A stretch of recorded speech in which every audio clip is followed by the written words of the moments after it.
बैठ जाओ आप, सुनो आप भी। दर्शकों नमस्कार, आप देख रहे हैं इंडिया 24 अपडेट और इंडिया 24 अपडेट से मैं रामचंद्र कौशिक। अब हम महेंद्रगढ़ उपस्थित हैं और जैसा कि राजनीतिक माहौल बड़ा चरम पर है। 7 चरण के चुनाव हो चुके हैं, कंप्लीट हो चुके हैं और देश की सबसे बड़ी जो लोकसभा है वो अब ये चुनाव कंप्लीट हो चुके हैं। इसका जो निर्माण होना है, नई सरकार बननी है, किस प्रकार से पुरानी सरकार दोहराई जाएगी या नहीं बनेगी, हम यहाँ उपस्थित हैं। और हमारे साथ जो शहर के विद्वान आदमी, होशियार आदमी यहाँ उपस्थित हैं, क्योंकि दर्शक आज जानना चाह रहा है कि किस प्रकार से किसकी जीत होनी है, किसके रुझान हैं, पूरा हम चर्चा करेंगे। पूरी भिवानी महेंद्रगढ़ लोकसभा पर भी चर्चा करेंगे और पूरे हरियाणा की में किस पार्टी की कितनी सीटें आनी हैं, किस प्रकार के रुझान हैं, मतदाताओं के किस प्रकार के रुझान हैं, और पूरे देश पर भी हम थोड़ी समीक्षा करेंगे किस प्रकार से क्या कुछ है। तो हमारे साथ दर्शक बने हुए हैं। जी नमस्कार जी। नमस्कार जी। जी थोड़ा मैं आपके साथ कुछ ले लेता हूँ। जैसे मतदाता हैं, आप जागरूक मतदाता हैं और जो हमारे दर्शक हैं जानना चाह रहे हैं किस प्रकार का क्या रुझान है, रुझान को लेकर थोड़ा सा बताएं। मैं रमेश कुमार वर्मा महेंद्रगढ़ से हूँ। कई सामाजिक सेवाओं से जुड़ा हूँ, धार्मिक संस्थाओं से भी, और बचपन से ही मेरे आराध्य भगवान राम रहे हैं। तो जो मैंने ये वैसे तो कोई एग्जिट पोल नहीं कर रहे हम, क्योंकि रिप्रेजेंटेटिव एक्ट 1955 की पुलिस के अंदर ये बैन है कि जब तक पोलिंग नहीं जाती इसे कहीं नहीं बने सकते। लेकिन ये हमारा एक एस्टिमेट है जो हमने देखा बुद्धिजीवी में अब तक के जो पहले चरण से लेकर के 7 चरण तक जो चल रहा है, अभी घंटे बाद ख़त्म होने वाला है। तो जो हमने न्यूज़पेपर के द्वारा जाना, लोगों से पता किया, अपना कोरोना के अनुसार मैं अपने विचार बता रहा हूँ। ये हमारी लोकसभा का आज चुनाव है जो कि कंप्लीट होने का 7वां चरण। इसके साथ साथ 4 विधानसभाओं के भी चुनाव हो रहे हैं। सिक्किम के अंदर, अरुणाचल प्रदेश के अंदर, उड़ीसा के अंदर और आंध्र प्रदेश के अंदर 4 विधानसभा के भी हो रहे हैं। अब एक नई चेंज होने जा रही है। जो दक्षिण के अंदर है, जगनमोहन रेड्डी की जो सरकार है, वो पहली बार भारतीय जनता पार्टी दक्षिण के अंदर अच्छी फाइट दे रही है, उनको ऐसा पता चला है। और वो काफ़ी खतरे में आ रहे हैं वहाँ पर, अरुणाचल आंध्र प्रदेश के अंदर भी, और काफ़ी उन्होंने उन्नति की है जो अब तक मुझे पता चला है। और क्योंकि हम महेंद्रगढ़ के निवासी हैं, हमारा लोकसभा क्षेत्र है वो महेंद्रगढ़ और भिवानी है। इसके अंदर से हमारे कांग्रेस से माननीय राव दानसिंह जी उम्मीदवार और दूसरे भारतीय जनता पार्टी से चौधरी धर्मवीर जी उम्मीदवार हैं। देखा जाए तो फाइट दोनों के बीच में ही है। बाकी तो जहाँ मैं समझता हूँ जितने उम्मीदवार हैं वो नाम मात्र गिनती के लिए हैं। जो मुख्य फाइट है दोनों के बीच में अच्छा करतश दिया है। अपने स्थानीय मुद्दों की भी हावी रही इसके अंदर से। राव बहादुर सिंह भी हैं, इनका भी बड़ा चर्चा रहा है, उनके बारे में जहाँ तक राव बहादुर सिंह जी थे, पहले उनकी काफ़ी जोर शोर चर्चा थी, मुझे कांग्रेस से टिकट मिलेगी, मैं 4 लाख के वोटों से जीतूंगा। और उन्होंने संक्रांति के दिन भी दादरी के अंदर बहुत बड़ी रैली की थी और एक दिखावा किया था, पता नहीं क्या किया था, लेकिन वो कहाँ अस्तित्व में आए, न कोई उसने बड़ी जनसभा की, न कोई रोड शो किया, न कुछ भी किया। ये समझ में नहीं आया उनका क्या है, क्या रुझान था, क्यों था। मुझे तो फाइट में मैंने लोकसभा की आप दोनों उम्मीदवारों के बारे में जो चर्चा बता रहे हैं, राव दान सिंह कहते हैं, कार्यकर्ताओं के सामने कहा है, कुछ मीडिया के सामने बताया है कि मेरी जीत है। तो और वहाँ चौधरी धर्मवीर सिंह ने भी प्रेस कॉन्फ्रेंस में कहा है कि हमारी जीत है। तो इसके लिए क्या ये जो भी उम्मीदवार खड़ा होता है ना, तो किसी को भी इतना जो वॉरियर्स होते हैं, योद्धा होते हैं, युद्ध में भी कभी भी अपनी हार को स्वीकार नहीं करनी चाहिए, नहीं करनी चाहिए। इनका नैतिक दायित्व भी है, चाहे बेशक से हार ही रहे हो। जनता का अपने उम्मीदवार को मनोबल बनाने के लिए कहना पड़ता है मैं जीत रहा हूँ, आखिरी दम तक ये करना पड़ता फाइट में। अब कैसे जीत रहे हैं, क्यों जीत रहे हैं, किस मुद्दे पर जीत रहे हैं, ये तो उन्होंने जो लॉन्च किए थे मुद्दे, अब वो कितनी जनता में विश्वास किया नहीं किया। हाँ इतना ज़रूर है कि उन्होंने अपना पूरा जोर शोर लगाया और मुझे देखने में आया था बहुत सारी गाड़ियाँ, बहुत सारे उसे कार्यकर्ता चल रहे थे लोगों के अंदर से। लेकिन आखिरी में मुझे ऐसा लगता है कि जो राष्ट्रीय मुद्दे थे, जो स्थानीय मुद्दे विलुप्त हो गए, और जो राष्ट्रीय मुद्दे थे, क्योंकि ये चुनाव हमारा देश का है, ये देश ही नहीं, इसके अंदर पूरा विश्व इसके देखता है, क्योंकि ये प्रजातंत्र विश्व का सबसे बड़ा प्रजातंत्र है इंडिया। तो सभी लोग इसकी तरफ आस लगाए बैठे हैं। जितने भी जो पैटर्न थे, राजतंत्र थे और जो अपने समाजवादी पार्टियां थी और ये क्या बोलते कम्युनिस्ट पार्टियां थी, ये सभी लोग जो इस्लामी शरिया के कानून चलाते हैं, ये सभी लोग हैं प्रजातंत्र से दूर हैं। लेकिन आज सबसे बड़ा है प्रजातंत्र, बताने के लिए सरकारी आंकड़े कुछ बताते हैं। जहाँ तक यह है, इसके 144 करोड़ की जनसंख्या हमारी है। 144 करोड़ की जनसंख्या का अंदर हमारे पास सबसे ज़्यादा मतदाता है। इसीलिए इनको 7 चरणों में करवाया गया, ताकि आराम से हो सके मतदान को। तो इसकी विश्व की नज़र भी है इसके ऊपर, देख रहे हैं इसके ऊपर से, क्योंकि भारत है 2014 में 11वीं इकोनॉमी होता था। आज इतनी स्टीप प्रोग्रेस करके यदि मान लो कि कोई मुद्दे होते जो बता रहे हैं कुछ पार्टियां, महंगाई है, बेरोजगारी है, तो 10 सालों में महंगाई बेरोजगारी के रहते हुए, जबकि एक बहुत बड़ा सेटबैक लगा कोरोना के अंदर सारी आर्थिक स्थितियाँ, सभी फैक्ट्रीज वगैरह सभी धराशी हुई थी। चीन बड़ा राष्ट्र, बहुत बड़ा, वो खत्म हो गया था। ताइवान के अंदर चिप नहीं मिल रही, बिल्कुल खत्म हुई थी चिप वगैरह भी। लेकिन हिंदुस्तान के अंदर क्या था, राइजअप हुआ, और राइजअप ही नहीं हुआ, इसने इतना बड़ा काम किया। पहली बार हमने कोरोना के वैक्सीन बनाए और अपने देश के साथ साथ अपने देश की बहुत बड़ी आबादी को 144 करोड़ को सुरक्षित किया। इसके अलावा हमने विश्व के अंदर भी 100 से अधिक देशों को हमने इसको वैक्सीन को दिया, कोरोना को। तो ये एक बहुत बड़ी उपलब्धि है। उसके बावजूद भी हमारी इकोनॉमी फैल नहीं हुई। 3 साल कोरोना का निकाल दो, 10 साल में बीजेपी सरकार में 7 साल काम करने बैठे, 7 साल के अंदर 5 वर्ष अर्थव्यवस्था बढ़ना, ये हमें बहुत बड़ी बात है। 3.39 बिलियंस की हमारी अर्थव्यवस्था है। प्रथम है सबसे बड़ी अमेरिका की है जो 25.5 है, फिर 18.5 बिलियन है वो चाइना है, उसके बाद जर्मनी और जापान है।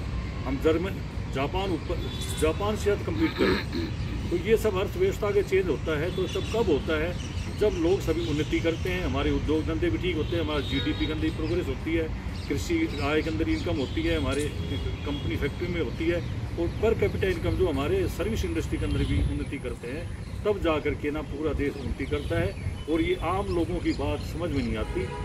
वो एक नारे चले जाते हैं इलेक्शन करने लोगों को जुगाने के लिए, क्योंकि ये मानते हैं कि आज देश आज़ाद हो, लेकिन बुद्धिजीवी इसके अंदर आधी परसेंटेज गिनाए जाए तो 20% ये लोग हैं जो समीक्षा करके वोट देते हैं। बहुत सारे लोग अफवाह में बह जाते हैं, कोई प्रलोभन में आ जाते हैं, कोई किसी कारण से कोई किसी कारण से। जहाँ तक मैंने अनुभव किया है रिटायरमेंट के बाद से, तो प्रजातंत्र के अंदर कि निष्पक्ष चुनाव नहीं है। निष्पक्ष मतलब ये नहीं कि फेर होता है, वो कुछ गलत होता है कि EVM से छेड़छाड़ करते हैं, वो करते हैं, ये सब गलत है, भ्रांतियाँ हैं, ये फैलाने की बात है। क्योंकि जो पहले के समय के अंदर हमारे पास जाने के लिए कोई साधन नहीं थे, तो हमें बेंगलोर जाना होता था। जैसे मेरा बेटा वहाँ है, तो हमें वहाँ पर 48 घंटे लगते थे पहुँचने के लिए, लेकिन आज हम 2.5 घंटे 2 घंटे के लिए पहुँच जाते हैं। यदि हम उस साधन का फ़ायदा नहीं उठाएंगे तो हम पहुँच नहीं पाएंगे। तो आज 144 करोड़ की पॉपुलेशन है, विश्व में कहीं भी नहीं है। यदि 10 देश भी बड़े बड़े यूरोप के मिला दिए जाएँ, अमेरिका वाले कनाडा भी मिला दिए जाएँ, तो 10 देश मिलाने के बाद हमारी इक्विवेलेंट नहीं होते। तो ये कैसे संभव है कि पारंपरिक मतदाताओं के हिसाब से, बैलेट के हिसाब से चुनाव पॉसिबल हो ही नहीं सकता। और ये कहना कि ये तो EVM के अंदर है, ये सिर्फ एक गलत बात है। EVM के अंदर ऐसी होती तो बहुत सारी जगह जो दूसरी पार्टियां हैं, बीजेपी है नहीं, सारे इसके अंदर हिंदुस्तान के अंदर 9 राज्यों के अंदर भी और भी जो पार्टी जीत कर आई हैं, यदि EVM में गड़बड़ी होती तो वहाँ भी गड़बड़ी करते ये। तो समस्त भारत के अंदर ही इसका बीजेपी का सरकार होता, तो मैं इस मुद्दे को मानता हूँ ये आधारहीन मुद्दा है मेरे हिसाब से।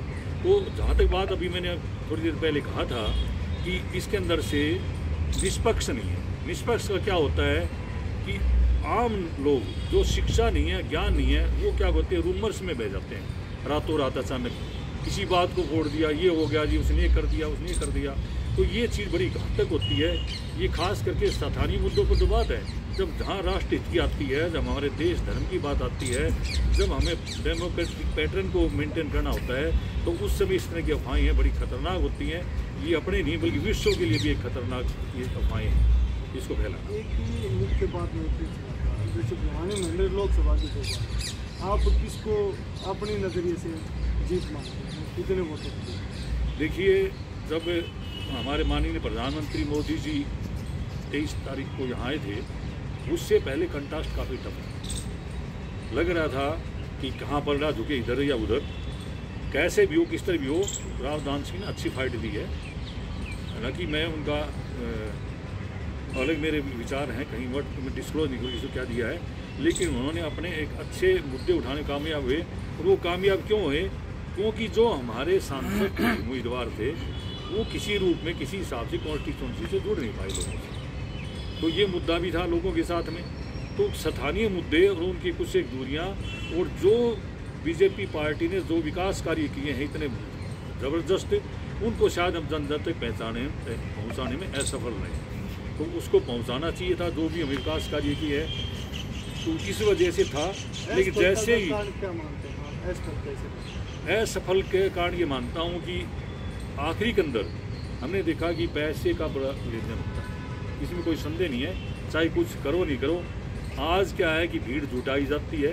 मैंने ऐसे आदमी लगते झगड़े देखे हैं, नाम नहीं लूँगा किसी का, वो कहता है कि मेरी गाड़ी के अंदर आज 20 लीटर पेट्रोल डलवा दिया और मुझे 2000 रुपये मिल गए, साला मेरी तो ड्यूटी लगी आज, लेकिन मैं मौज कर रहा हूँ। तो क्या ऐसे लोग प्रजातंत्र के लिए हितकर हैं, जो पैसे के लिए अपने ज़मीर को उसको बेच रहे हैं? कोई दारू के लिए बेच रहा है, कोई अपने कार्य के लिए वो कहता मुझे नौकरी मिल जाएगी तो ये मिल जाएगा।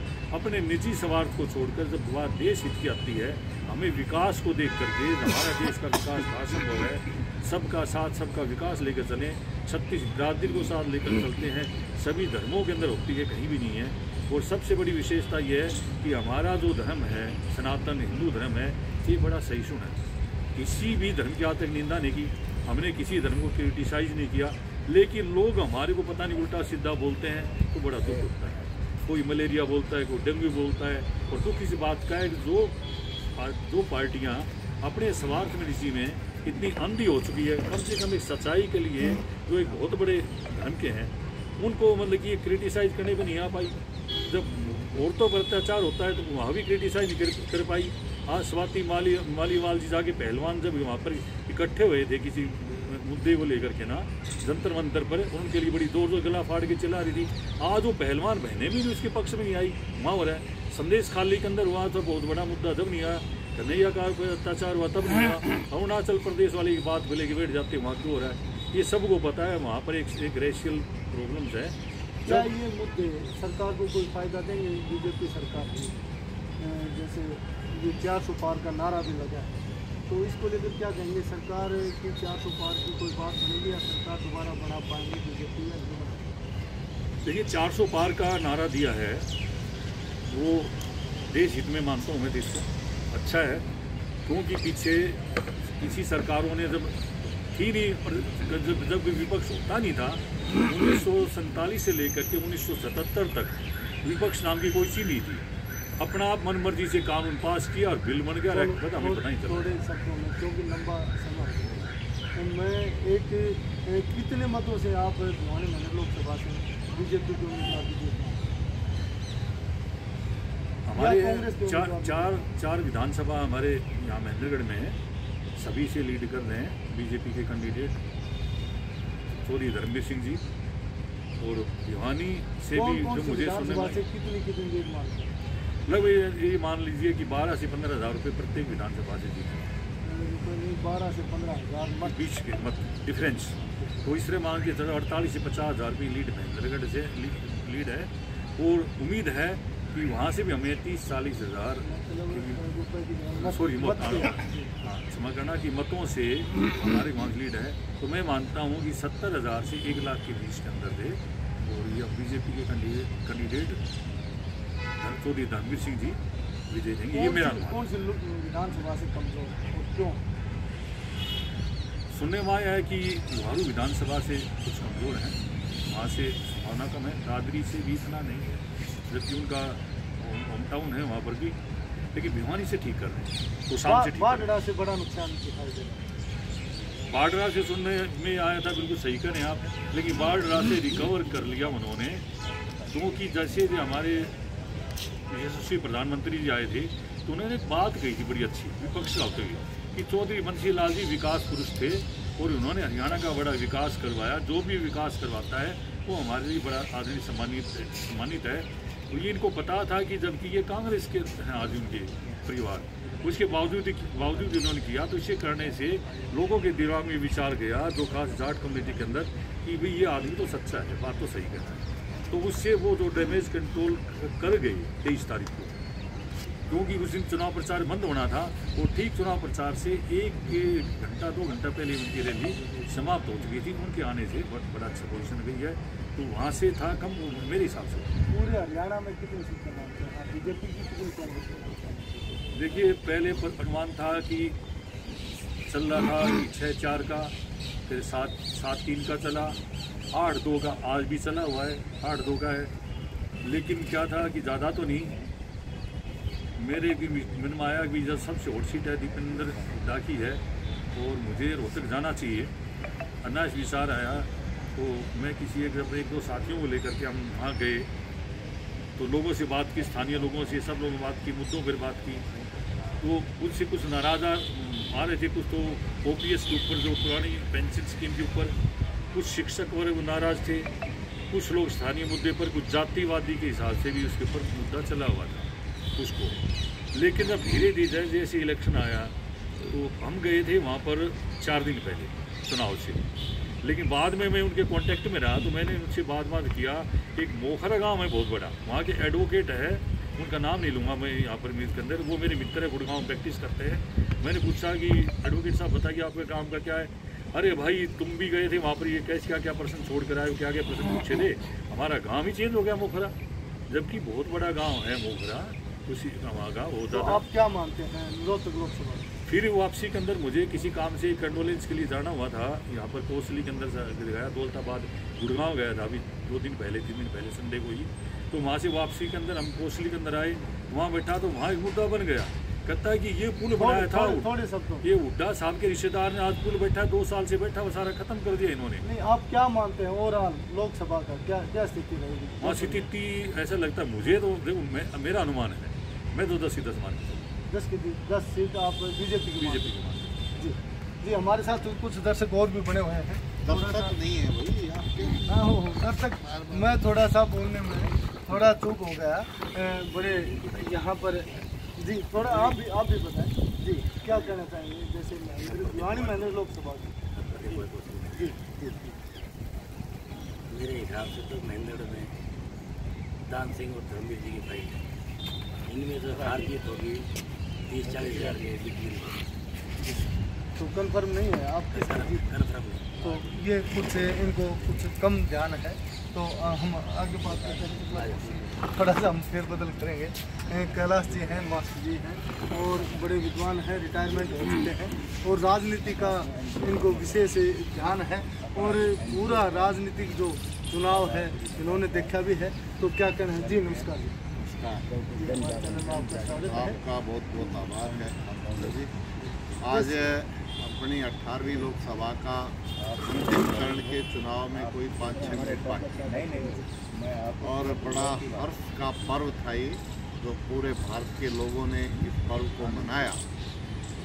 हमारा जो पहला चुनाव 51-52 में हुआ, उस समय हमारे देश की लिटरेसी रेट केवल 18% थी और उस समय 44% मतदान होता। आज हम 85% लोग पढ़े लिखे हैं, लेकिन बड़े ही एक बार विषय 51-52 में जो चुनाव हुआ उस समय 44% मतदान हुआ, परंतु अफसोस है कि आज 85% लोग भारत का पढ़ा लिखा है और मतदान 66-67% है। ये स्वस्थ लोकतंत्र के लिए ठीक नहीं है। एक स्वस्थ लोकतंत्र के लिए नागरिक को अपने कर्तव्य का पालन अवश्य करना चाहिए और मत का प्रयोग करना एक हमारा कर्तव्य है। और हमारे देश की 33% व्यक्ति आज भी मतदान नहीं करते। ये लोकतंत्र के लिए अच्छा नहीं है।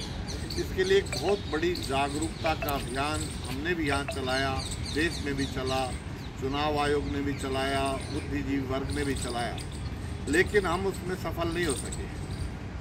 आने वाले समय में इसके लिए एक बहुत बड़ा संशोधन की आवश्यकता है कि हर व्यक्ति अपने मत का प्रयोग करे। ये इस देश के लिए, स्वस्थ लोकतंत्र के लिए दुनिया का सबसे बड़ा लोकतंत्र भारत का है और स्वस्थ लोकतंत्र के लिए ये बहुत जरूरी है। इस पर्व के बाद सरकार कोई निर्णय इस तरह का ले कि चाहे ऑनलाइन करवानी पड़े। इस बार को काफ़ी अच्छा प्रयोग किया कि 80 साल से ऊपर के मतदाताओं को घर में जाकर के मत का प्रयोग करने का दिया, लेकिन उसमें कुछ खामियां रही। जो हमारा BLO स्तर का अधिकारी था वो घर पर नहीं पहुंच पाया, उसने आंकड़े अपने स्थान पर बैठकर पूरे कर लिए। इसके कारण सब लोग इसका मत का प्रयोग नहीं कर पाए। तो मत का प्रयोग सभी करें। आने वाले समय में इस बार भी कम हुआ है, ये ठीक नहीं हुआ है।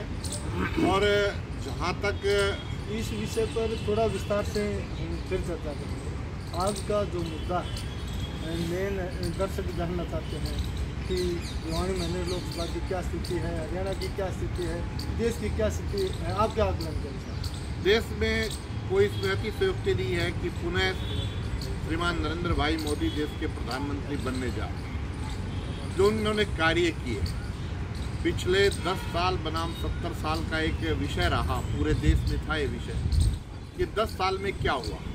आज हमारे एयरपोर्ट की स्थिति में है, हमारे रेलवे स्टेशन की स्थिति में है, आज महिलाओं के लिए उज्ज्वला योजना है, हर व्यक्ति का खाता है, और एक देश का प्रधानमंत्री शौचालय के बारे में जिसने सोचा, ऐसा स्वच्छ भारत बनाने की कल्पना सबको दी।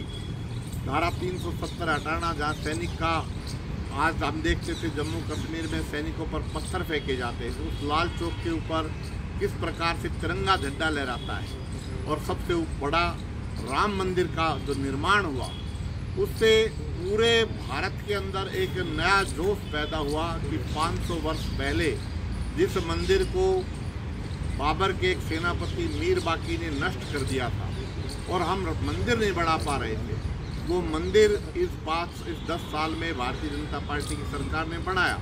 तो विशेष रूप से जो महिलाएं, जो धर्म में जिनकी आस्था थी, उन्होंने भाजपा के पक्ष में मतदान करने का निर्णय लिया और पूरा समाज एकत्रित होकर के भाजपा के पक्ष में मतदान कर रहा था। क्योंकि जो जिस प्रकार की उन्नति 10 साल में देखी, तो उसका स्पष्ट आ गया कि मैं महेंद्रगढ़ और भिवानी जो लोकसभा क्षेत्र है, इसमें सब आपने प्रत्येक स्थान पर देखा होगा कि ये चुनाव में पहली बार जाति पाति को इस क्षेत्र से समाप्त कर दिया। हमारे यहाँ एक चर्चा अब चलती है, तो लोग कहते हैं कि चौधरी दान सिंह और राव धर्मवीर सिंह। तो ये जाति पाति की जो प्रथा थी वो यहाँ नष्ट हुई है, यहाँ समाप्त हो गई है।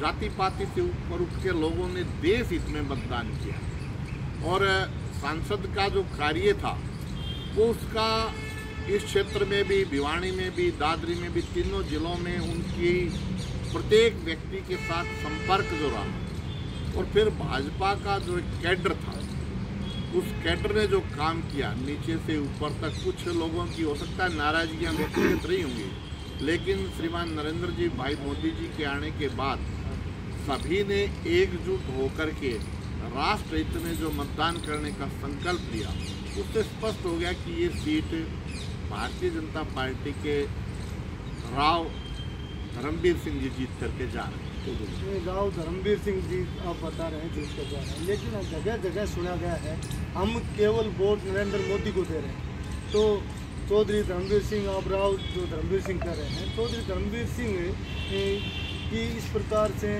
लोग थोड़ा सा इग्नोर कर रहे हैं, इसको लेकर क्या?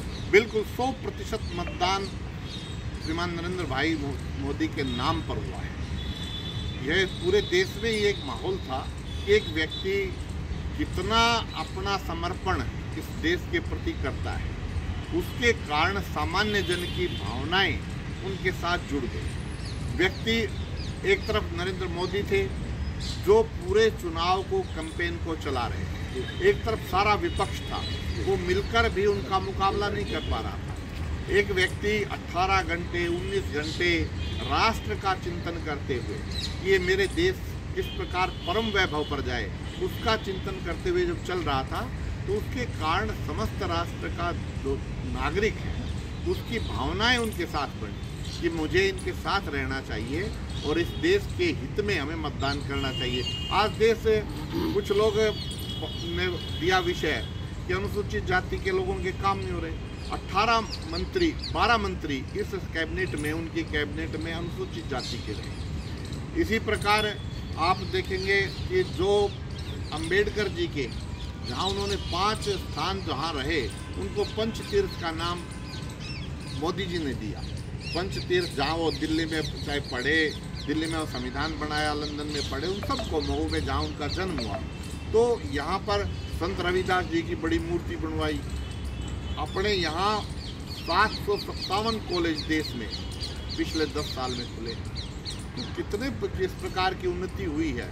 सड़कों का जाल 152 आपके क्षेत्र से गुजर रहा है, सड़कों का जो जाल बिछे हुए हैं, तो उसके कारण सब सामान्य मतदाता वो भाजपा के पक्ष में मतदान करने के लिए तैयार था। यद्यपि भाजपा का कार्यकर्ता जो था वो ज़्यादा सक्रिय नहीं था, लेकिन सामान्य जन अपने आप मतदान करने के लिए तैयार हुआ और उसके कारण ये सीट भारतीय जनता पार्टी जीत रही है। एक क्षेत्र है जहाँ पर जैसे अपने यहाँ 9 विधानसभा क्षेत्र हैं, 4 महेंद्रगढ़ जिले के हैं, 2 दादरी के हैं और 3 भिवानी के। लेकिन कुल मिलाकर के जो आ रहा है आंकड़ा जो आ रहा है उसमें एक बारडा विधानसभा क्षेत्र ऐसा है जहाँ राव दान सिंह लीड कर रहे हैं, बाकी सभी क्षेत्रों में चौधरी धर्मवीर सिंह लीड कर रहे हैं। तो उसके कारण स्पष्ट हो गया है कि ये चुनाव जो था ये सामान्य जन ने लड़ा और सामान्य जन ने श्रीमान नरेंद्र मोदी जी को अपना नेता मान करके अपना मतदान किया और उसके कारण ये सीट भाजपा के पक्ष में जाती हुई दिखाई। राव दान सिंह ने पिछले लगभग 20-25 दिनों में इतना ऊंचा चुनाव होता है और अकेले के दम पर होता है। यहाँ पर ऊपर से भी स्टार प्रचारक आए, प्रधानमंत्री जी को यहाँ पर आना पड़ा और राजनाथ जी को भी यहाँ आना पड़ा।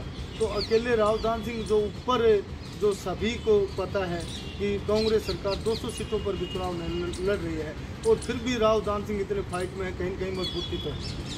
रामचंद्र जी, यदि राजनीति में कोई व्यक्ति अकेला है तो उसे राजनीति करने का अधिकार नहीं। राजनीति एक व्यक्ति नहीं कर सकता, राजनीति के लिए समूह, संगठन और नीचे तक कार्यकर्ता बनाने पड़ते हैं। तो यदि वो अकेले ही है चुनाव लड़ रहे थे तो फिर उनकी 40 साल की राजनीति व्यर्थ। उनको अपना संगठन खड़ा करना चाहिए, कार्यकर्ता की संभाल लेनी चाहिए। जब महेंद्रगढ़ से जिन जहाँ से वो राजनीति कर रहे हैं, मैं बहुत 1984 में पहली बार जब वो महेंद्रगढ़ आए थे तब से उनको जानता हूँ कि कार्यकर्ता कहीं कहीं उपेक्षित महसूस कर रहा है। इसके कारण महेंद्रगढ़ विधानसभा से वो चुनाव हारा और अन्य क्षेत्रों में लोग जानते नहीं, इसके कारण या कुछ सरकार विरोधी लहर कई बार चलती है, लेकिन वो मोदी विरोधी नहीं थी।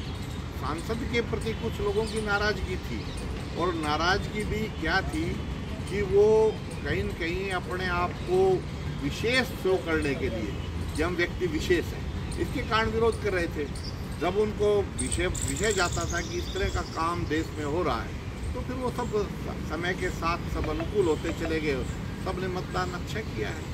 अग्निवीर का जो मुद्दा है बार बार चर्चित हो रहा है, विपक्ष लगातार उठा रहा है, क्या अग्निवीर का नुकसान होने वाला है पार्टी को या फायदा होने वाला है? अग्निवीर का कोई नुकसान नहीं। अग्निवीर से जो 4 साल हमारा नौजवान, क्योंकि ठीक 4 गुना वैकेंसी कर दी गई और उसका 25% मिलिट्री में रहेगा, 75% आएगा वो 4 साल के दौरान जो इतना कुछ सीख के जाएगा, उसे सिक्योरिटी में, उसको कहीं बैंक में, उसको वो सब आरक्षण दे दिया है सरकार ने।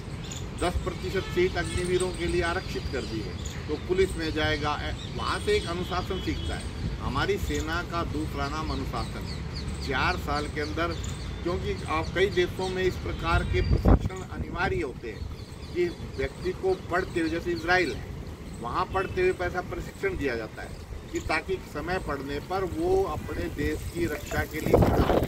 और यही इस सरकार की अग्निवीर वो लेकर के आए तो अच्छा उनका परिणाम आने वाला है। जैसे परिणाम आएंगे, विरोध कहीं नहीं था। कुछ लोगों ने एक भ्रामक प्रचार जो किया अग्निवीर का, उसके कारण ये सब बातें आई। अब भ्रामक प्रचार से जैसे जैसे उसके परिणाम आएंगे तो लोग उसके साथ खड़े हो जाएंगे। और अभी क्योंकि 19 का चुनाव आपने देखा था और इस चुनाव में और ज़्यादा मतों के साथ भारतीय जनता पार्टी आ रही है। तो आप हरियाणा में कितनी सीटें बीजेपी की? हरियाणा में कांग्रेस की? मैं 9-1 का मानता हूँ। 9 सीटें भाजपा की तरफ जाएंगी, 1 सीट कांग्रेस। एक कौन सी कमजोरी? मैं ये किसी का दिल हम तोड़ने के लिए नहीं है, हम अपने आप समीक्षा के लिए बैठे हैं, किसी का दिल टूट जाए वो अच्छा नहीं लगता। देखिए हमारे साथ डॉक्टर तरुण यादव भी यहाँ बैठे हैं और बड़े जागरूक मतदाता भी हैं और ये शहर के विशेष समझदार व्यक्ति हैं, इनसे बात करें। जी डॉक्टर साहब, बहुत बहुत धन्यवाद रामचंद्र जी। सबसे पहले तो मैंदेड़ की बात कर लेते हैं। मैंदेड़ में नो डाउट राव दान सिंह जी बहुत बड़ी चुनाव जीते हैं और ये आपने खुद तो अपने सवालों में क्लियर कर दिया कि वो चुनाव जीत रहे हैं। मेरा ये मानना है लगभग 1 सवा लाख वोटों से चुनाव। फिर हम हरियाणा की बात कर लेते हैं। देखो जैसा कि गुरु जी ने कहा कि हम किसी मन नहीं दिखाएंगे, मेरा पर्सनल ये मानना है कि 7 सीटें कांग्रेस से जीतेगी, 3 सीटों पर आज भी फाइट में। तो क्या रहता है क्या नहीं रहता कि वोटर आज की तारीख में बड़ा शांत हो चुका है, वोटर अपनी चीज़ें बाहर नहीं करता और होना भी चाहिए शांत, मुझे लगता है कोई गलत नहीं है, तो इस वजह से वो चीज़ें क्लियर नहीं हो पाई। अच्छा, तो इतनी सारी बातें हमने चीनी करी गुरु जी की, अगर मैं सब बात तो मेरे को सबका जवाब है, सब हर एक आप किसी को जवाब देना चाहिए। क्या दर्शक कुछ जानना चाहते हैं? देखो बड़ी सिंपल सी बात है। जैसे धर्मवीर जी ने पीछे से 4 दिन पहले 2 दिन पहले नारों लाए थे और उन्होंने ये कहा कि मैं 49,000 वोटों से चुनाव जीता। पिछली बार उन्होंने चुनाव जीता था 4,44,000।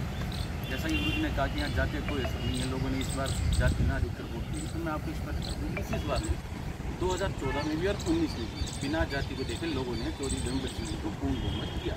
4 लाख 4.5 लाख वोटों जीताना आसान नहीं। जैसा कि गुरु जी ने कहा कि ये चुनाव मोदी जी के नाम पर लड़ा गया, हमारा जो प्रधानमंत्री जी हैं उन्हीं के नाम पर लड़ा गया और हम इसको एक्सेप्ट कर रहे हैं। ये चुनाव चौधरी धर्मवीर सिंह जी तो लड़ी नहीं रही थी, ये प्रधानमंत्री जी चुनाव लड़ रहे थे। क्योंकि हमारी कितनी बड़ी जीत है कि हमने एक प्रधानमंत्री जो स्वयं हमारे मैंडेट से चुनाव लड़ रहे हैं और उनको 444 से 49 लाख फिर राव दान सिंह जी जीती तो है। एक प्रधानमंत्री के सामने उन्होंने चुनाव लड़ा और 444 से उसको 49 लाख कैंडिडेट अगर आज भर रहा है तो इसका मतलब 4 लाख वोट प्रधानमंत्री जी के हाथ से खिसक गए। ये तो उन्होंने खुद एक्सेप्ट कर लिया और ये अपने आप एक बहुत बड़ी जीत है। इसी से आपका समीकरण क्लियर है। रही बात प्रधानमंत्री जी की रैली की, लोग कह रहे हैं कि 23 तारीख को आया, आखिर में चुनाव पलट गया। देखो जी ऐसा है, आपको पता है जिस दिन धर्मवीर जी को टिकट मिली उस दिन हर वोटर को ये पता था कि ये बीजेपी की टीम है, ये भी पता था कि ये चुनाव जीतेंगे तो नरेंद्र मोदी जी प्रधानमंत्री बनेंगे। तो उनके आने से थोड़ी ये क्लियर हुआ कि भाई मैं अब प्रधानमंत्री बनूंगा क्यों मैं आ गया। एक दूसरी बात, पहले तो उनकी रैली डिसाइड हुई थी, भिवानी में रैली डिसाइड हुई थी, ये सबको पता है। उसके बाद उसका प्रोग्राम चेंज करके उसको पार्लियामेंट से भेजा गया। तो देखो जहाँ मुझे तो ज़्यादा ज्ञान है नहीं, मैं तो बड़ा सिंपल से सिपाही हूँ कांग्रेस का। फिलहाल तो हम और किसी पद में हो भी नहीं, राहुल गांधी और कांग्रेस से एक सिपाही हूँ। लेकिन आप मुझे खुद बताइए, ये सीट जगह पर रैली की उन्होंने जो चेंज करी उसके पीछे कोई ना कोई कारण तो रहा ही है। कारण जहाँ तक मुझे समझ में आता है कि उनको लगा हो ये शायद महेंद्रगढ़ जिला कहीं ना कहीं उन्होंने अपना मजबूत नहीं दिखाई दिया, वैसे ही उन्होंने यहाँ कर। लेकिन सिर्फ ये कह देने से कि वो आए, अच्छा आपकी बात भी मैं बड़ी कर देता हूँ। मान लो अगर प्रधानमंत्री जी के आने से कोई भी प्रधानमंत्री नरेंद्र मोदी जी आए कल कांग्रेस से कोई प्रधानमंत्री आए, फर्क पड़ता है। वो फ़र्क तब पड़ता है जब अगर वो यहाँ आकर ये कहें कि पिछले 10 साल में मैंने इस कॉन्स्टिट्यूंसी में इस कॉन्स्टिट्यूंसी में मैंने ये काम किया है और वो अपना काम याद दिलाए तो हो सकता है प्रॉब्लम की तरफ 5 साल हो जाए। लेकिन आपने प्रधानमंत्री का पूरा भाषण सुना, उन्होंने पूरे महेंद्रगढ़ कॉन्स्टिट्यूंसी के किसी भी काम का जिक्र तो इसका मतलब उन्होंने काम पर चर्चा करी। आपने रमेश जी को इतनी देर सुना, आपने इतनी अच्छी बातें बताई, उन्होंने देश की विदेश की सारी बता दी, लेकिन महेंद्रगढ़ नाम उन्होंने लिया ही नहीं। तो मुझे समस्या यही है, जैसे कि ये कहते हैं देश का चुनाव होता है, जैसे कि ऐसा होता है। संसद सबसे बड़ी पंचायत, हमारा वहाँ कैंडिडेट जाता है। मैं मानता हूँ कि वो कैंडिडेट प्रधानमंत्री बनाता है, उसका जिम्मेवारी पूरी दुनिया की होती है और सभी की होती है प्रधानमंत्री की। लेकिन जो सांसद होता है उसकी जिम्मेवारी यहाँ की तो होगी लोकसभा की। आपसे उसका काम ये थोड़ी है मैंने मेरा वोट फलाने आदमी को दिया, वो प्रधानमंत्री बन गया, डेट सीट खत्म हो गया, ऐसा नहीं होता। उसके बाद उसको यहाँ भी तो देखना पड़ेगा। अगर वो यहाँ नहीं देखेगा और एक व्यक्ति विशेष के नाम पर वोट मांगता रहेगा तो कैसे राजनीति चलेगी। आप चौधरी धर्मवीर सिंह की क्या कमजोरी मानते हैं पीछे की, और राव दान सिंह की क्या अच्छी बात मानते हैं जिससे उनको अच्छे वोट मिले? बहुत अच्छा सवाल है आपका जी। देखिए जी, हर विधायक को और हर सांसद को एक पैसा मिलता है, आपको पता ही है, पर एनुअल फिक्स होता है भाई साल में इनको इतना पैसा मिलेगा। वो अपनी कॉन्स्टिट्यूंसी के जरूर पैसा लगाते हैं, विधायक भी लगाता है, सांसद भी लगाता है। ये वो पैसा है जो सभी सांसद को मिलता है, सभी सांसद अपने इलाके में लगाते हैं। ये उनका कोई कार्य मैं पर्सनल तौर पर मानता हूँ कि नहीं है, क्योंकि ये तो एक तरीके से उनका एक रूटीन जॉब है, भाई आपको पैसा मिला आपको लगा। सांसद का है काम ये है कि वो अपने पर्सनल लेवल पे, अपने लिंक पे, अपनी सरकार में बैठे, 10 साल से वो सरकार में थे, अपने लेवल पे कोई ऐसा प्रोजेक्ट पूरी लोकसभा में, मैंडेट की बात नहीं कर, पूरी लोकसभा में कोई ऐसा प्रोजेक्ट लेके आते जिससे वो कह सकते थे कि हाँ ये काम मैंने 10 साल में मैंडेट लोकसभा के लिए किया। लेकिन आप खुद बता दीजिए किसी से पूछ लीजिए, ऐसा कोई काम उन्हें नहीं किया। 152D हाईवे का नाम लीजिए, सच्चाई है 152D मिला है, उसका मैंडेट को फायदा भी मिलेगा, लेकिन वो 152D किसी एक सांसद के हिस्से में नहीं जाएगा। वो सारे वो यहाँ से लेके राजस्थान बॉर्डर से लेके चंडीगढ़ तक सभी सांसदों के हिस्से में जाएगा। पर्सनल उसको एक सांसद का काम नहीं मिलेगा। जैसे कि आपने सवाल किया राव दान सिंह जी ने 4 लाख वोट कैसे हासिल कर लिए प्रधानमंत्री ने, बहुत अच्छा सवाल है। ये सवाल इसलिए हासिल कर ले क्योंकि उन्होंने अपने विकास कार्य लोगों को करके दिखाए। लोगों को उनसे उम्मीद है कि जिस व्यक्ति ने एक विधायक होकर, एक CPS होकर महेंद्रगढ़ को इतना अगर उन्नत किया है, तो सोचो जब वो सांसद बन जाएगा, अपनी पंचायत में बैठ जाएगा, तो वो इस इलाके के लिए क्या कर सकता है। इसी वजह से उनको 4 लाख वोट जो है प्रधानमंत्री जी से खिसक कर हमारे रावदान सिंह जी के पास आए। तो पीछे रावदान सिंह विधायक रहे हैं, विपक्ष में रहे हैं, कहीं न कहीं लोगों का कहना है कि विपक्ष की पूरी भूमिका नहीं निभाता है। तो क्या यदि जीत जाते हैं रावदान सिंह और सरकार लगभग कन्फर्म बता रहे हैं, लोगों का कहना है कि क्योंकि कांग्रेस के पास पूरे लोकसभा के अंदर चुनाव के लिए सदस्य भी नहीं है, तो इसमें कुछ जो उनका जो संगठन है उसमें भी कहीं कमजोरी रखते हैं, क्योंकि कहीं तो आमने सामने लड़ रहे हैं और कहीं साथ मिलकर लड़ रहे हैं। तो इससे कुछ स्पष्ट हो रहा है कि सरकार तो शायद नहीं बना पाएंगे, लेकिन विपक्ष में यदि रावदान सिंह आते हैं तो क्या अपनी भूमिका निभा पाएंगे? देखिए जी, सबसे पहली बात तो आपकी जो आप कह रहे हो सरकार नहीं बना पाएंगे, ऐसा आपका मानना होगा, मेरा ऐसा मानना नहीं। एक बात तो दूसरा, आपने कहा कि कहीं कांग्रेस लड़ रही है, कहीं उसका गठबंधन लड़ रहा है, तो शायद मैं आपको क्लियर कर दूँ, बीजेपी भी अकेली चुनाव नहीं लड़ रही है, NDA गठबंधन चुनाव लड़ रहा है। और इंडिया में कांग्रेस गठबंधन के पास कम सदस्य हैं, जबकि NDA में सदस्य गठबंधन में ज़्यादा है। तो अगर आप इस चीज़ को ये कहोगे गठबंधन का चुनाव और कांग्रेस में सिर्फ गठबंधन है, तो ऐसा नहीं है। NDA में हमारे से ज़्यादा घटक दल मौजूद है। गठबंधन कहीं खिलाफ में है, कहीं साथ। आपकी बात समझ गया, लेकिन गठबंधन NDA में ज़्यादा है। एक दूसरी बात, आपने कहा कि कांग्रेस पूर्ण बहुमत के चुनाव नहीं लड़ रही, तो मैं भी आपको क्लियर कर दूँ कि 272 आपको सीट चाहिए 543 में, इससे ज़्यादा कोई कांग्रेस चुनाव लड़ रही है। अकेली कांग्रेस 318 सीट ये सच्चाई। ये सिर्फ क्या एक भ्रांति फैलाई गई है। जैसे अरविंद केजरीवाल की जो बात है, दिल्ली में अलग है, पंजाब में अलग है, हरियाणा में अलग है, इसके लिए देखिए जी, बड़ी सिंपल सी बात है। अरविंद केजरीवाल हमारे घटक दल सदस्य हैं, नो डाउट, बहुत अच्छे घटक दल सदस्य हैं, दिल्ली के मुख्यमंत्री रहे हैं और दिल्ली में उन्होंने 3 सीट भी किया है, इवन कांग्रेस को भी हराया था, BJP को भी हराया था, बड़ी अच्छी बात है। देखिए जी, पंजाब में वो अलग चुनाव सिर्फ इसलिए लड़ रही है कि वहाँ उनकी विधानसभा लेवल की सरकार है, पंजाब में उनका मुख्यमंत्री, वो नहीं चाहते कि हमारा यहाँ के गठबंधन की वजह से हमारी पार्टी को कोई विधानसभा लेवल पर कोई नुकसान है। कहीं मुद्दों पर टकराव नहीं होगा? नहीं, उसका जवाब मैं दे रहा हूँ, कमी निकाल रहा हूँ, उसका मैं जवाब दे रहा हूँ। जो ये पार्टियां साथ आई, ये सिर्फ पार्टियां साथ आई लोकतंत्र को, संविधान को बचाने। इनका एक मैंडेट बिल्कुल क्लियर है कि हमें लोकतंत्र संविधान को बचाना है और वो देशव्यापी स्तर पे हमें बचाना है, देशव्यापी स्तर पे। इसी वजह से सारी पार्टियां साथ आई हैं। संविधान खतरे में कैसे? ये प्रसंग संविधान खतरे में कैसे है, बड़ा अच्छा सवाल है। जैसा कि आपको खुद पता है कि BJP के हालिया बहुत से सांसद ने कहा है कि हमें अगर 407 बार सीटें मिली तो हम संविधान में तब्दीलियाँ करें। अच्छी बात है, संविधान में अगर आपको लगता है वो कमी है तो तब्दीली करनी भी चाहिए, लेकिन 10 साल आपके पास सरकार थी, आपको कमी की दूर कर दी, नहीं भी दूर कर पाए, समय नहीं मिल पाया, आगे दूर करना चाहते हैं तो पब्लिक में क्लियर करिए कि भाई ये संविधान में ये नियम गलत है, हम इनको चेंज करेंगे। सिर्फ ये कहते हैं कि हम संविधान ही बदल देंगे, आप कहीं ना कहीं शक संशय तो हर आदमी के दिमाग में जाएगा, चाहिए आप बोलिए संविधान में कोई कमी हो तो ठीक है, अगर पहले भी विसंगतियां दूर होती रहेंगी तो आप क्लियर करो ना। BJP एक बाकायदा जो वो सांसद मोदी जो क्लियर करे ना कि हमें 3-2 प्रधानमंत्री जी ने रैली के अंदर जो पाली में आए वहाँ क्लियर कर दिया था कि मैं कोई भी अल्पसंख्यक के साथ और इस प्रकार से जो वीकर सेक्शन है उसके साथ कोई किसी प्रकार का गलत नहीं होना चाहिए। इसके बाद में भी जनता का क्या? बड़ा अच्छा सवाल। आप मुझे बताइए, मेरा सवाल ये है कि प्रधानमंत्री जी को पाली में आकर ये बात क्यों कहनी पड़ी कि भाई मैं किसी भी अल्पसंख्यक या आर्थिक समाज के साथ कुछ भी गलत नहीं होती? वो इसलिए ही तो कहनी पड़ी क्योंकि इस समाज में ये मैसेज है और उन्हें ये एहसास और शक है कि कहीं ना कहीं हमारे साथ कोई छेड़छाड़ हो सकती है। आप बताइए, मैं आपके ऊपर आरोप लगाऊं उससे पहले अगर आप सफाई दो, इसका मतलब आपको शक तो है ही। तो प्रधानमंत्री जी को क्या पूरे देश में इस तरह का मैसेज है कि छेड़छाड़ हो सकती है? का आपका एक्यूरेट मेरे ख्याल से रावदान सिंह जी बड़े आराम से 1.25 लाख वोट। मैं तो उसी दिन रावदान सिंह जी को जीता हुआ समझ गया था जिस दिन चौधरी धर्मवीर सिंह ने 49,000 से अपनी जीत बताई थी। 4,44,000 से अगर कोई कैंडिडेट जिसके साथ हमारे देश के प्रधानमंत्री जी के नाम पर जो वोट मांग रहा है, 10 साल से सरकार में जो व्यक्ति बैठा है, वो अगर 4,44 से 49,000 पे आ गया तो उसी दिन जीत चुकी थी। तो हरियाणा में 7 सीटें कौन कौन सी मांगते हैं आप?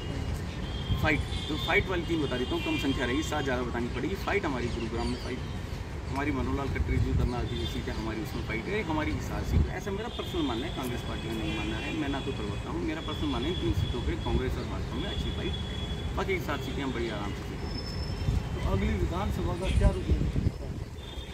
विधानसभा क्लियर है कांग्रेस 444 से 4 लाख वोट खिसक के हमारे पास आ गए, तो विधानसभा में तो 60-70 40 हज़ार में तो विधान ही बन जाता है। आप बताइए बन जाता है नहीं बन जाता है? 4-4 लाख वोट अगर पार्टी से निकल के जा रहे हैं तो सरकार दिख रही है पूरी कांग्रेस की और कितनी आपको सीटें मांगे? कांग्रेस की सरकार, आपको एक चीज़ और बताते हूँ, विधानसभा के अंदर परसों हमारी सरकार क्लियर होगी। जैसे ही आपने शायद कल का पता होगा, न्यायालय ने 12,000 वैकेंसियाँ CAD ग्रुप की रोक दी ना, 5 नंबर के पीछे रोक दी। मेरी समझ में ये नहीं आ रहा, पिछले 10 साल से बीजेपी सरकार जितनी भी नौकरियाँ उनको उठा के कोर्ट में चली जाती है। किसी भी व्यक्ति कोर्ट में एप्लीकेशन लगा देता है, कोर्ट में 2 साल 6 महीना वो खींचती रहती है, फिर उसका रिजल्ट आता है, भैया बच्चे ने कैंसिल कर दी गई। अरे यार आप सरकार में बैठे हो, मैं सरकार में बैठा हूँ, चलो मैं इतना पढ़ा लिखा नहीं हूँ, मेरे पास अफसर है, उनसे पूछो भाई क्या नियम होने चाहिए, क्या अधिनियम होने चाहिए, किसके तहत नौकरी निकाले ताकि ये नौकरी कोर्ट में ना जाए। फिर भी आपकी नौकरियाँ कोर्ट में जा रही, इसका मतलब आप में कमी तो थी ना कहीं ना कहीं। अच्छा, अब आप एक चीज़ और देखिए, जैसे ही 25 तारीख का चुनाव हुआ उसके बाद कोर्ट ने डिसीजन नहीं दिया कि हम इन बच्चों को नौकरी पर नहीं रखेंगे। अगर ये डिसीजन 4 दिन पहले आ जाता है तो आपको रिजल्ट सामने और दिखाई दे देता है। ये रिजल्ट आपको सितंबर में दिखाई देगा। मुद्दे फिर भी पूछते रहेंगे। आपने विधानसभा जिक्र आपने किया था तो मैंने जिक्र किया। पूरे देश में आप कांग्रेस की कितनी सीटें मानते हैं? गठबंधन की? गठबंधन की कांग्रेस की देखो मैं इसलिए नहीं, गठबंधन की मेरे हिसाब से लगभग 300। कांग्रेस की? कांग्रेस की लगभग 180 सीटें।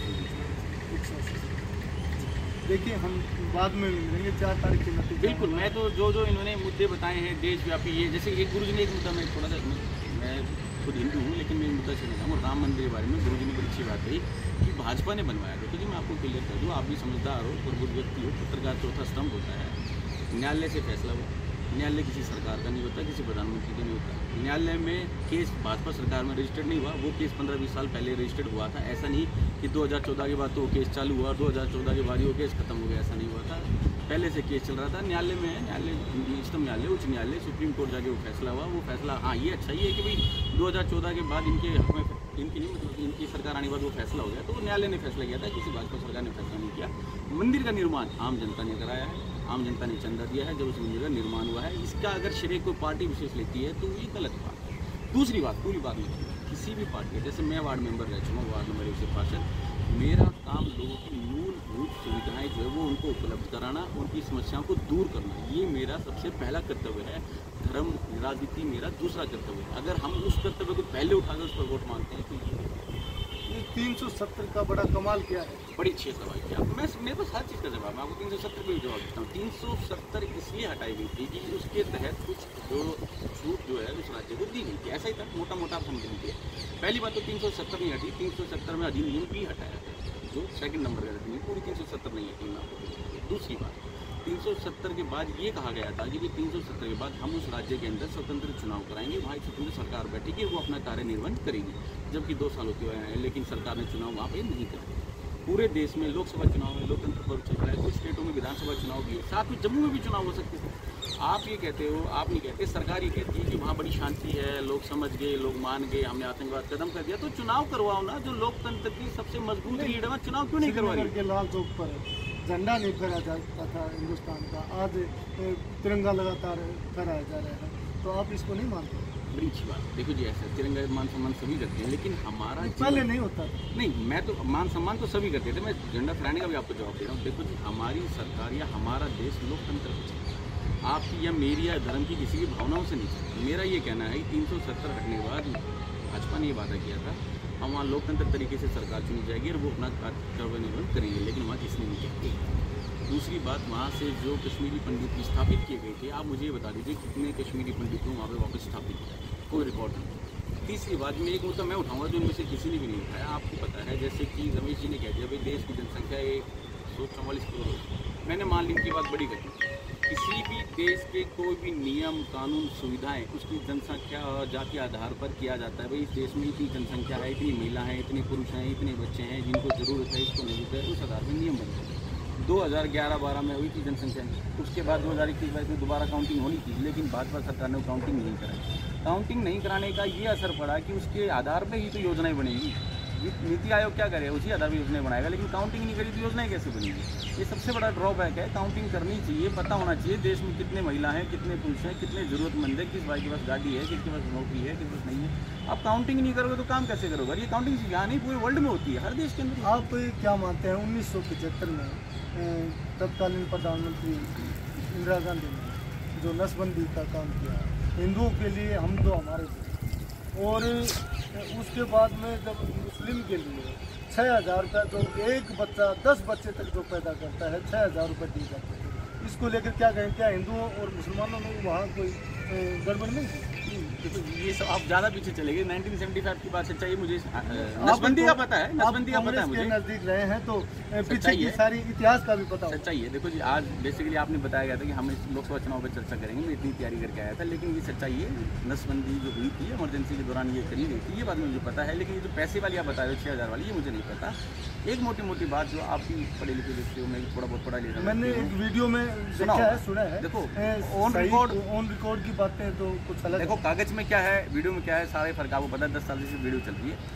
ये आप भी मानोगे और मैं भी मानूंगा कि उस नसबंदी से उस टाइम लोगों पर बहुत बुरा असर पड़ा है, सच्चाई। लेकिन उस नसबंदी का आज देश के ऊपर बहुत पॉजिटिव असर है, ये आप भी मानो। अगर वो नसबंदी नहीं होती तो आज हमारी जनसंख्या 144 होती, शायद 2 लाख करोड़ रुपये। केवल हिंदुओं के लिए क्यों थी वो मुझे नहीं पता। देखो आप जो पैसे वाली बात बता रहे हो, मैंने ना कहीं पढ़ी ना सुनी। भाई देखो पुरानी बात है। हाँ, अगर आज बारे में आप चर्चा करना पाओ तो मैं लेख देख लेता हूं। आज एक वीडियो देख रहा था। देखो वीडियो आपको पता है कितनी सही होती है, कितनी गलत होती है, वो आपने कह दी बात। अच्छा, मैंने जितनी बात कही वो आप थोड़ी विश्वास कर लोगे। ये तो ऑन रिकॉर्ड होनी चाहिए भाई, कागज पर अगर ऐसी कोई चीज़ थी तो भाई मैंने मेरी नॉलेज मिली। ये सारा आकलन तो हमारे दर्शक करेंगे। और वर्मा जी कुछ बोलना चाह रहे थे, बीच में आवाज़ आई थी, वर्मा जी से बात करना जी।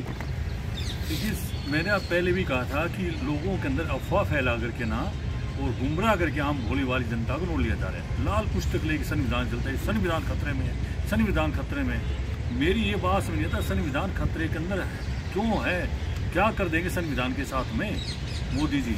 ये आम जनता को बताया कि संविधान खतरे में, संविधान खतरे में। हमारी चर्चा लंबी चल गई। संविधान खतरे में क्यों है कि इनके दिमाग में क्या है कि एक धर्म विशेष के प्रति तुष्टिकरण की नीति है ना, वो इनको खराब किया है।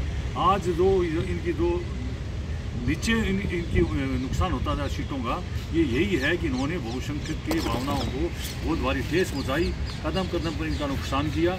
जबकि हम दूसरे देशों के अंदर भी हम देखते हैं तो एक हमने पॉलिटिकल साइंस पढ़ा था, राइज ऑफ स्टेट, कि स्टेट कैसे बनती है, कैसे डेमोक्रेसी कैसे चेंज होती है।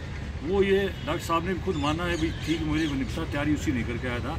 तो तैयारी से नहीं, हम एक जर्नल किताबें पढ़ते रहते हैं। एक बच्चा ये नहीं कह सकता कि मैं IAS की पेपर जाए। अभी मैं तो 26 साल का हूँ, मैं थोड़ी चर्चा करता हूँ। जैसे तो ये जो नसबंदी को लेकर हिंदू और मुस्लिम के लिए अलग अलग नियम कानून कायदे क्यों थे? क्योंकि आप तो बुजुर्ग हैं, आपको पता है, आपके सामने नसबंदी हुई है इसको लेकर। क्योंकि डॉक्टर तरुण की हमारी उम्र कम है, आपकी उम्र ज़्यादा है, आपने तो पूरा परिदृश्य देखा है। इसका सबसे बड़ा जो कारण है वो 1954 का हिंदू पर्सन लॉ है। तो मुस्लिम पर्सन लॉ से तो छेड़छाड़ की नहीं इन्होंने। उनका भी मतलब शरीयत कानून है, हमारे धर्म के कानून लागू होंगे। लेकिन हिंदुस्तान में नहीं, बल्कि जितने भी इससे धर्म है, बौद्ध हैं, जैन हैं, सभी के पास क्या है, 2 बच्चे से अधिक बच्चा पैदा कर लेता। इवन मतलब कि पार्षद का भी चुनाव नहीं लड़ पाएंगे। लेकिन वो कितने भी करो, कितनी शादियाँ करो, कितने बच्चे पैदा करो, कुछ भी करो, इससे डेमोग्राफी क्या चेंज होगी। जब हिंदुस्तान आज़ाद 1947 में संविधान बताओ, हम 32 करोड़ तो हिंदू थे, 2 करोड़ सिर्फ थे मुसलमान। आज बल परिवर्तित होकर के विषय लंबा हो जाएगा। मैं तो केवल यही कहना चाह रहा था, जैसे हिंदू और मुस्लिम में अलग अलग जो उस समय कानून कायदे बनाए गए, तो उसका आज की राजनीति पर क्या असर पड़ता है? उसकी राजनीति के असर की वजह से तो क्या, बीजेपी एक जंक्शन के नाम से होती थी जिसके पास 2 सीट होती थी। आज सबसे बड़ी सारी पार्टियों को इकट्ठा होना पड़ा। किसकी देन है? जो भी पार्टी बनकर आई है, उसका फायदा मिलेगा या कांग्रेस को? बीजेपी को फायदा मिलेगा निस्संदेह रूप से। मैं दावे के साथ कहता हूँ कि आज बहुसंख्यक को पता चल गया हमारे साथ कितना अपराध हुआ है, कितना हमारे साथ मतलब कि क्रैश किया गया है, कितने कानून हैं। डॉक्टर साहब को भी लंबे विषय बता रहे हैं। नहीं, आज आर्टिकल 25 को पढ़ लो, 28 को पढ़ लो, 30 को पढ़ लो, 35 को पढ़ लो, 1954 का हिंदू पर्सन लॉ को पढ़ लो, सारदा मैरिज एक्ट को पढ़ लो, 1991 का धर्म हमारा जो संशोधन विधेयक पास किया गया, 1947 के बाद जो भी है उसके अंदर हम चेंज नहीं करेंगे। सबसे बड़ा तो नुकसान हमारे पास में किया 1995 का वक्फ बोर्ड ला करके ना। आज सबसे ज़्यादा हिंदुस्तान में जो ज़मीन है वो किसके पास है? पहली आर्मी के पास, दूसरी रेलवे के पास, तीसरी है मुसलमानों के पास में वक्फ बोर्ड के अंदर। कि इसके अंदर दावा भी ऐसा कर दिया कि वक्फ बोर्ड के अंदर उस कानून के अंदर लिखा 1995 के अंदर, यदि कोई मुसलमान ये दावा पेश करता है कि ये ज़मीन तो मेरी थी प्रूव होगी, उसका कहने मात्र से आरोप मात्र लेने से हमें किसको सिद्ध करना? ओनर्स ऑफ दी प्रूव करना पड़ेगा उस हिंदू को। और वो भी कहाँ होगा? किसी हाईकोर्ट सुप्रीम कोर्ट नहीं, उसी के अंदर ट्रिब्यूनल के अंदर ही होगा, वक्फ बोर्ड के अंदर ही। तो बहुत कठिन हो जाएगा। तो इस तरह से करके ना हमारे ऊपर जो नुकसान किया गया था, यदि 2013 का PVTV एक्ट आ जाता तो शायद आज हमारा हिंदुओं की हाल हो जाता। आज ये देखने को मिलो कि आप 2 देश बने थे, हमारा देश तो था नहीं था, हमारा कोई उत्पत्ति नहीं होती, बल्कि पाकिस्तान बना था, मैं मानता हूँ 47 में। तो वहाँ हमारी पॉपुलेशन कितनी थी, आज कितनी, लाखों में बचे हैं। और ये 2 करोड़ से इनको पास अच्छा नोरिशमेंट मिला। आज पाकिस्तान का वो है अपना, वो भी ये मानते हैं कि भाई वहाँ का मुस्लिम हिंदुस्तान का बहुत मतलब कि उन्नति करके आगे बढ़ गया, और वो यहाँ पर लड़ाई थे, नारे लगाते हैं हमारे सुशासन के प्रति, भाई बहुत बढ़िया हिंदुस्तान, और आज वो भूखमंगे भिखारी बनते जा रहे हैं, जबकि उन्होंने उन्नति नहीं की।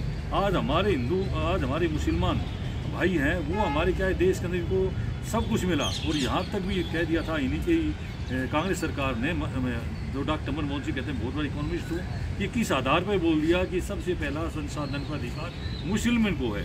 ये बात इनकी आज सारे आदमी को कचोटती जा रही है कि इनको क्यों अधिकार है, हम क्यों नहीं, हम इस देश के नागरिक हैं। हमारी डेमोग्राफी भी चेंज की जा रही है, हमारे बच्चे भी पैदा करने में कुछ अनुकूल जा रहा है कि उस हर एक चीज़ के ऊपर है। तो हिंदू को सबसे ज़्यादा टैक्स कौन देता है, आज हिंदू भर रहे हैं कमाने वाले, उनके पास क्या है, सारे बिलो पॉवर्टी लाइन है, सारी बेनिफिट है, कोई पक्षपात नहीं किया गया उनको, सब कुछ उनको मिल रहा है। शब्दों में डॉक्टर तरुण से एक बार फिर चर्चा आई है, थोड़ा सा अब मैं क्लोज भी करूँगा क्यों लंबी।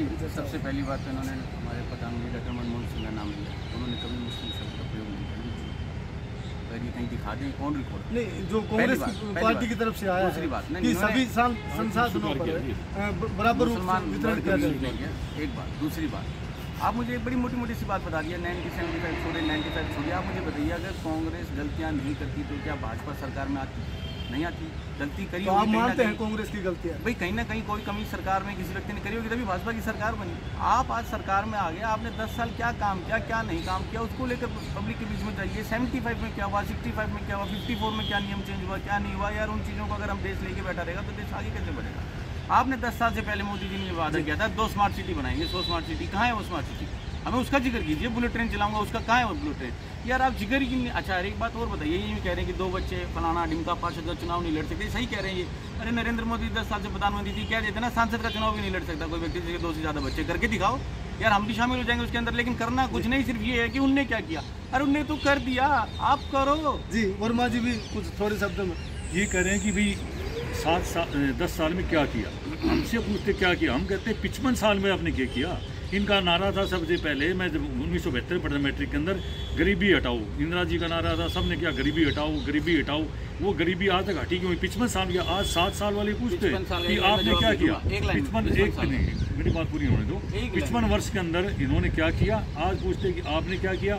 मैंने बता तो दिया कि आज अर्थव्यवस्था कितनी उन्नति कर गई है। 3.39 ट्राइलियन की अर्थव्यवस्था बढ़ी है, 5 पायदान पर आए हैं। और ये करें कि इसी तरह हमारा GDP बढ़ता रहा तो हम तीसरी अर्थव्यवस्था बड़ी जा रही है। लंबी परिचर्चा फिर करेंगे, आज थोड़ा लंबा होगा। रमेश जी ने पूछा 55 साल में क्या किया, ये नौकरी लगेगी, उस पर रिटायर हुए हैं, वो उसी सरकार में लगे थे, उसी सरकार की जो संविधान में इनको छूट मिली थी उसी की छूट के तहत लगे थे, पूरी इन्होंने नौकरी करी। संविधान देखिए दर्शकों, बड़ा लंबा जो हमारी ये समीक्षा चली और इन्होंने पूरा बताने की कोशिश की है हरियाणा की स्थिति भी क्या है और भिवानी महेंद्र लोकसभा की स्थिति भी क्या है और पूरे देश की स्थिति भी बताई और किन मुद्दों पर चुनाव लड़ा गया, किस प्रकार से पार्टियों की, कौन सी पार्टी की क्या खामियां रही, इन्होंने पूरी परिचर्चा की है। आपको कैसा ये वीडियो लगा, अपने कमेंट सुझाव अवश्य हमारे कमेंट सेक्शन में जाकर डालें और हमारे चैनल को शेयर करें, सब्सक्राइब करें और इस प्रकार की वीडियो हम आगे भी आपको लगातार दिखाएंगे, क्योंकि वर्मा जी बहुत विस्तृत रूप से बोलना चाहते हैं लेकिन थोड़ा सा समय का अभाव है और डॉक्टर तरुण यादव भी यहाँ पर पूरी कोशिश कर रहे हैं, इनके भी कुछ विचार रह गए हैं। हम सब आगे फिर एक परिचर्चा करेंगे और हम आपको आगे भी बताते रहेंगे। धन्यवाद।